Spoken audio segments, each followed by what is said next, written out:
Hey, hello everyone. Good afternoon. Thank you for joining us. We're going to be getting started in just a second with our second Mvskoke Youth Cultural Arts Mentee. So I will go ahead and get that going for you guys. So welcome. My name is Mentee. I'm one of the youth services specialists with the Mvskoke Nation Youth Service Program. And today we are going to be sharing with you a little bit about our program and our Mvskoke Nation Youth Cultural Arts program too. Right now, everyone should actually be muted. So if you have any technical difficulties, please just let us know. You can use the chat box to let us know. If you're listening via the phone, you can let us know. You can text us actually if you're having problems at 918-732 or 777-3361. So if you have any problems with that, you can actually text us at that number too. Thank you again for joining with us today. And I'm actually going to take a few minutes just to talk a little bit about our program. Our program is we're a part of the Mvskoke Nation Youth Services Program. Our mission is to empower Mvskoke youth by connecting them to culture, community, and resources. And a couple of our program goals are to foster advocacy, provide resources, promote civic duty, encourage wellness, and create support. And a little bit about our presentation today actually goes along with the last two, which is to encourage wellness and create support. So before we get started, we are going to take a little poll. So if we can have the poll be pulled up.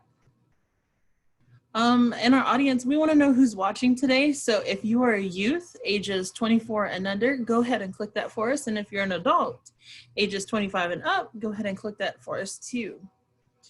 And also, if you are watching like in a group or in a family or, well, you wouldn't be in the community, but if you're in a group, you can actually write in the chat box and let us know the ages or how many's in your group. And that would be very helpful too.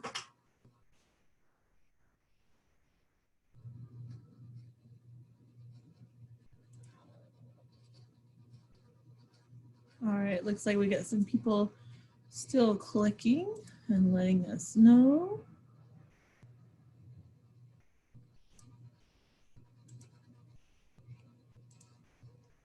All right, there's two. Thank you for sharing that in the chat box, letting us know who's there. All right, looks like we're finishing up. So if we can go ahead and see the results. Who's all here with us today? Oh, about 50-50. All right. Well, thank you again for joining us. And again, if you have any questions or anything and you are listening via the phone, you can call us or you can actually text us. Sorry about that. You can text us at 918-777-3361. All righty. So we're going to get started here with our speaker. We're going to be talking with Miss Claudia McHenry today.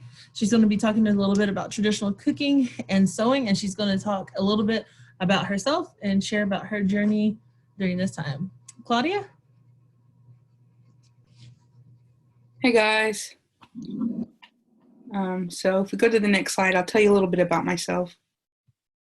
So, Stungon Fulitscott, Claudia McHenry Jarjif Gados. Bali Hokolin Humdigawag and Omachulgados. Arlene Isham, Moman Joe McHenry, Chuchkolgados. Chuchke Futchit, Christine Wolf Chibozimon, Clarence Isham, Chiboji Dadi Dundo. Chuchke Futchit, Jesse Cox, Chibozimon, Joe A. McHenry, Chiboji Dundo. Amilegida Hodotgogi, Amidowo Tomochozi Dadidos. And Chugaflako Hulabi Canadidos. University of Central Oklahoma, Man Athitoyanks, Altmogi Legidos, Mvskoke, Manadi, Nagafida, Olegida, Olega, Unwehoya. So, hello, how are you all? My name is Claudia McHenry. I'm 21 years old. My parents are Arlene Isham and Joe McHenry. My maternal grandparents are the late Christine Wolf and Clarence Isham. My paternal grandparents are Jesse Cox and Joe McHenry. I'm Wind Clan. My tribal town is Tomochezi. My ceremonial ground is Halebi Kanedi. I graduate from the University of Central Oklahoma this summer, but I get to virtually walk in May. I live in Okmulgee, Oklahoma, and I'm the first female speaker of the Mvskoke Nation Youth Council. I'm really glad that you guys are all here today, and I'm delighted to have you. And hope you are excited to learn about my journey through this and just see how I really enjoyed myself through it. So if we can go to the next slide, please. So as Sam had stated, I was in the Mvskoke Arts Mentorship, and my medium was traditional cooking and sewing. I really focused on traditional Mvskoke style female clothing, which you can kind of see here and in the back behind me. And I focus on traditional Mvskoke food. I don't have none with you, or I don't have anything with me today because I can't share it with you guys. And I didn't want to be showing off eating some sakwaniki in front of y'all. I'm just playing. So we can go to the next slide. So it says, why cooking and sewing? So for me, why I chose this medium was because of like the humility that's behind it, the love expression that goes into it, and then like the future generations that you think about whenever you're doing this. So the humility part of it is just like being able to sit down and really put yourself into it. And like, for me, it's like putting a piece of yourself into your work. And so that's the part of expressing love. And then the future generations part, that was one of the really main reasons I chose this, was because previously I just didn't have what I felt like were tools for me to get ready for like a family in the future. So that's why I chose this medium. And that's why I chose my mentor. So if we go to the next slide. My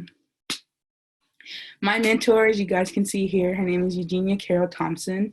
She's a full-blood Mvskoke citizen and has been cooking since she was 8.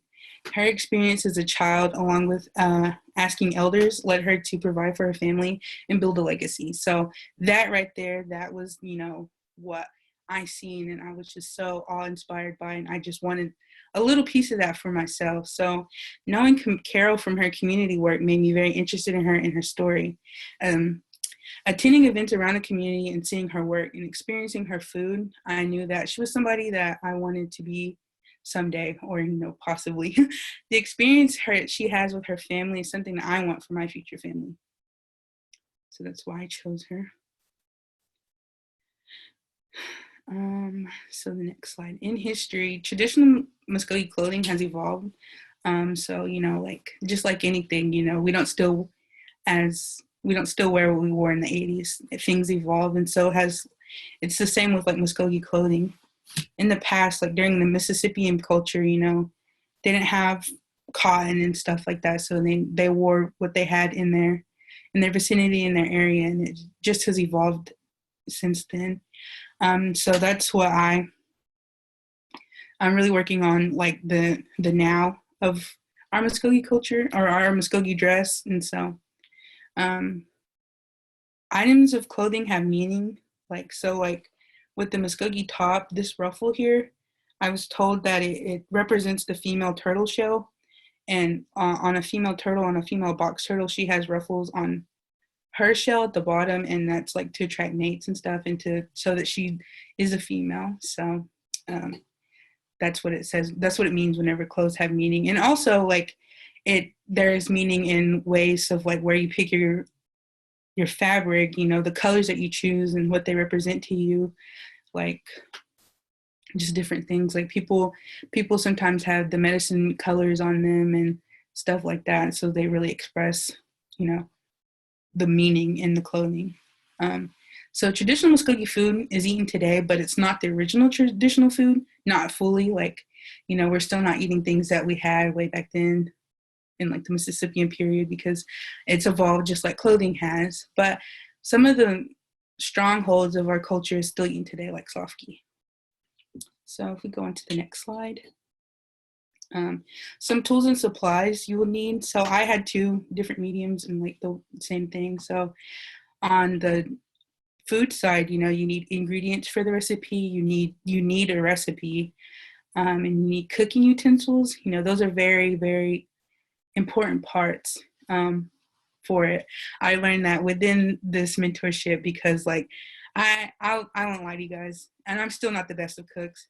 Even with all Carol's teaching, I'm not the best, but I was terrible. I couldn't follow a recipe. I would burn everything.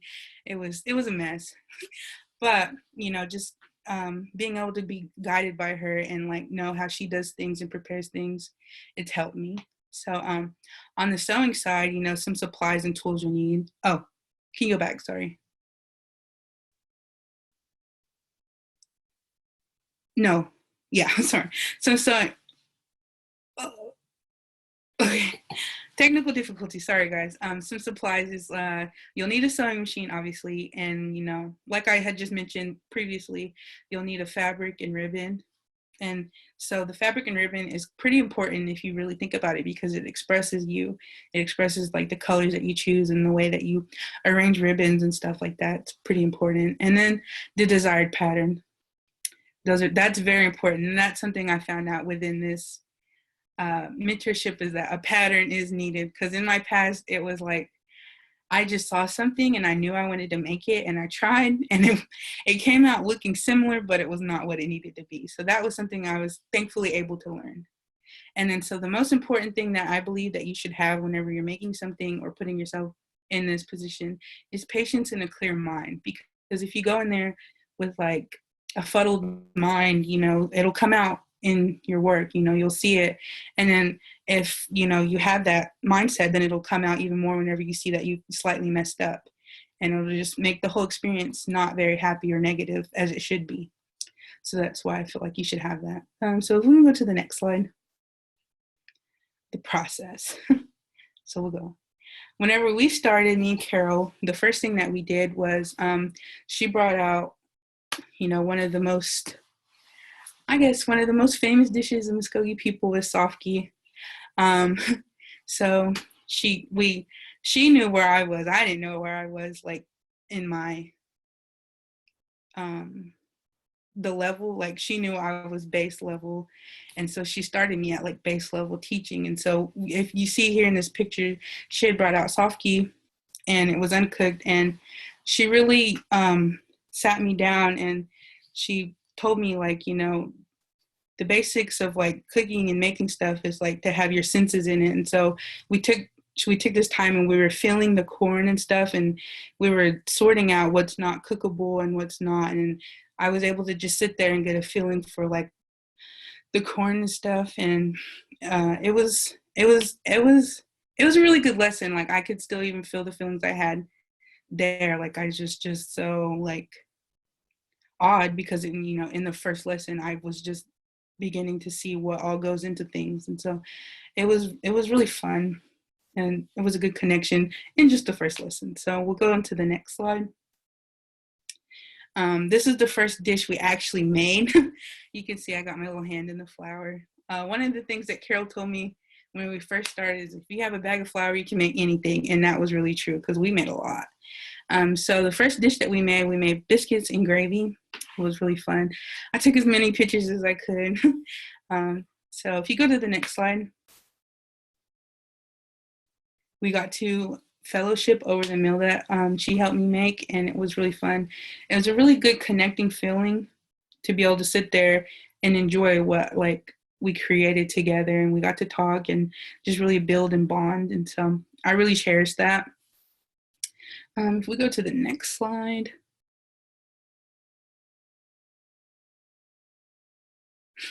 We'll go to one of the favorite meals that I made. She taught me how to make grape dumplings. I know y'all know about that. It was really good. So go to the next slide. Those were just some of the ingredients that you needed for that. And then here in these pictures, you could see some of the process.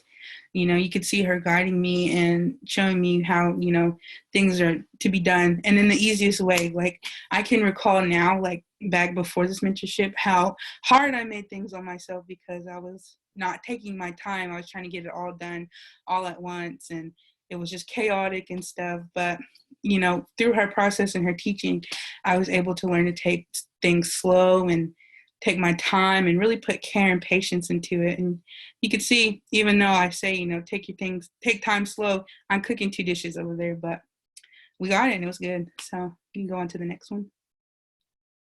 Um, on the left picture, you can see a pot that I tried by myself after, and then there's a pot that I did with her. So, practice makes perfect. That was just one pot that I made on the left. I'm going to still keep trying, but you can tell there's a little bit of a difference. But, just trying, and that's one of the things that she says to do is just keep practicing, because you can't go back, you can only go forward. And so I think that's really important to know. So if you go to the next slide, please. This is our first sewing lesson. This was fun. It was where I really realized, patterns are important, and you can make a pattern from anything. Because that day we just wrote out a pattern. We used one of her old aprons, and we were able to make me an apron. And that's what I have right here. I cook in it even now. It's a little flowery right now, but it was one of the funnest things I did. And I'm able to look at these pictures now, and I can see, and even at this apron right here, I can see like just how much better my sewing has been within this mentorship. Like used to, like whenever I would sew stuff, my lines wouldn't be that straight. And, I didn't take my time with it, and I didn't take the care that I needed with it. But, I was able to learn that, and I'm very thankful for that, because it's important.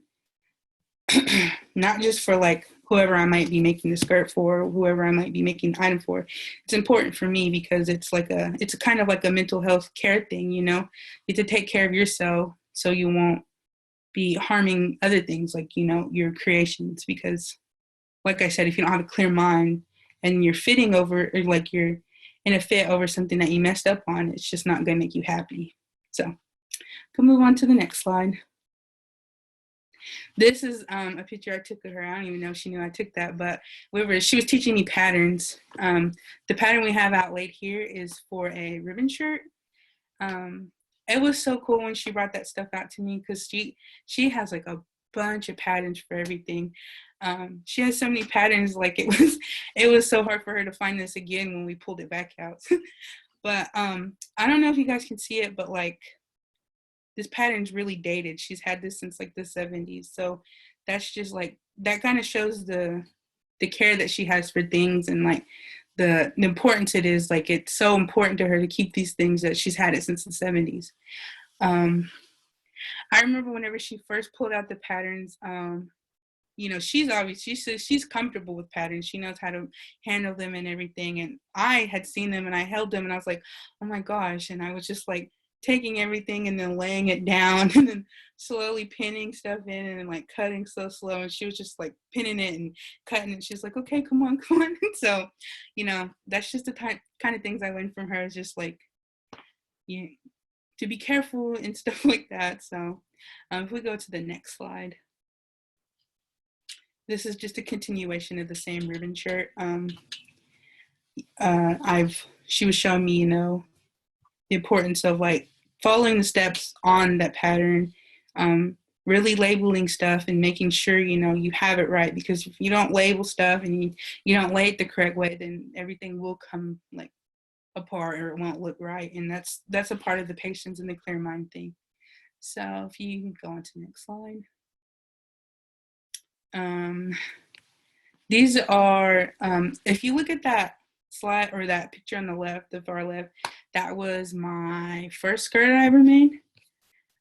So it's one of the first ones I've ever made. So you could just see like in the middle picture, just how, and in the last picture, just how it's evolved and how they've gotten better over time. And I can attest that to this mentorship, and I'm very thankful for all that I've learned from Carol and all that I've been able to do with the other members in the arts mentorship.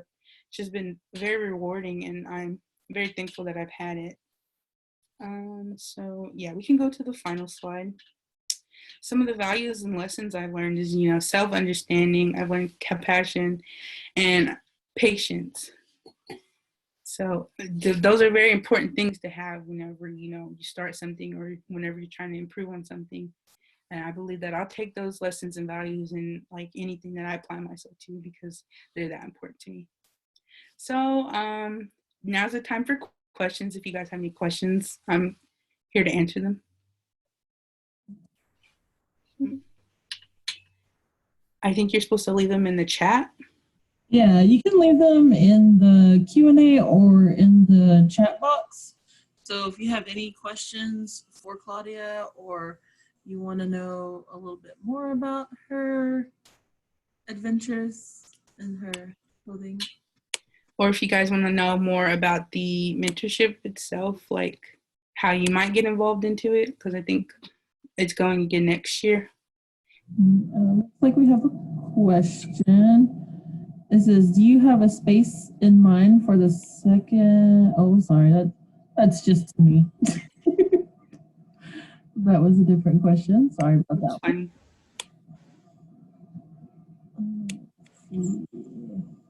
Well, I have a question. I mean, Yes. with the things that you've been making, like the skirts and your dresses and stuff like that, what piece usually takes you the longest to try to do? I think the dresses, like the tops, are like the longest because there's so many pieces and there's to put together into it. So that's what takes the longest for me. Because I've been doing skirts for a while, and so those are pretty fast to do. Even with taking time and the patience and stuff, it's pretty easy to just. Are there any other questions? Oh, is that one? Hi, Claudia. This is Jennifer Forster. Are you hoping to continue with the mentorship? Very good work you're doing. So, yes, I am hoping to continue with this mentorship after all this COVID hullabaloo. I really hope to get back with Carol and just continue and learn more things because we had a lot on our plate to want to try to tackle, and we just really couldn't with after everything that hit. And so, also like from now, I'll be graduated from school, so I'll be able to like have more time to just go to her house and stuff and talk with her and make more things and learn more things. I'm always open into learning from anybody. So thank you for that question, Jennifer. And actually to even say that our grant, it's a 1-year grant. It was a year-long grant for the cultural arts mentorship, but it was actually, we were awarded that from the First Nations Development Program or Institute. And then it's actually built after the For Girls Becoming mentorship, which was created by Joy Harjo and Jennifer Forster. So thank you for joining us today and even giving us that question. So I think there's another question in here too. Oh, somebody said, congratulations on graduating, Claudia. Thank you. I'm excited. It's been really long. It's been a long, long journey. Let's see.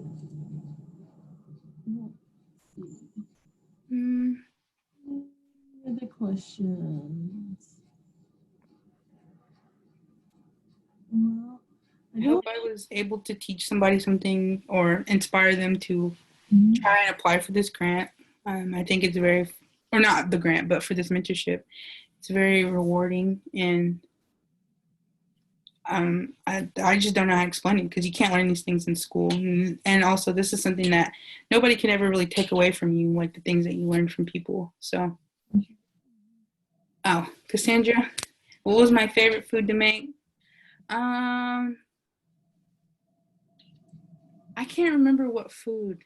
Probably the biscuits because it was the first one, and you ate them and you liked them, so that was favorite. That was my favorite one.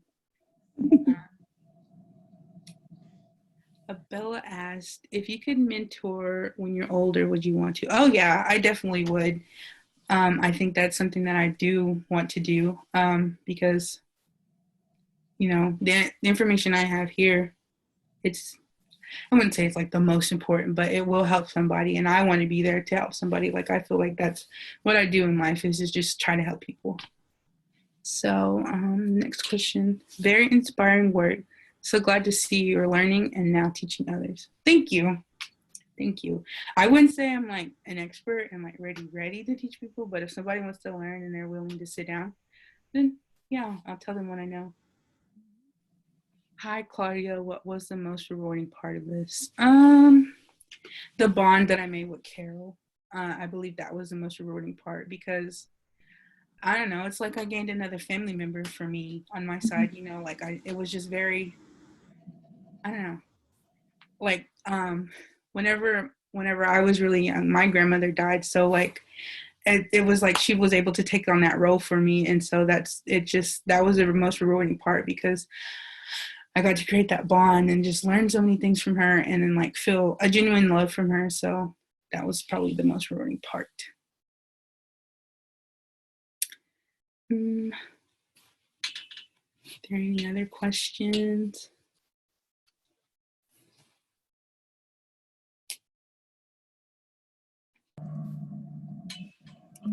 Any comments?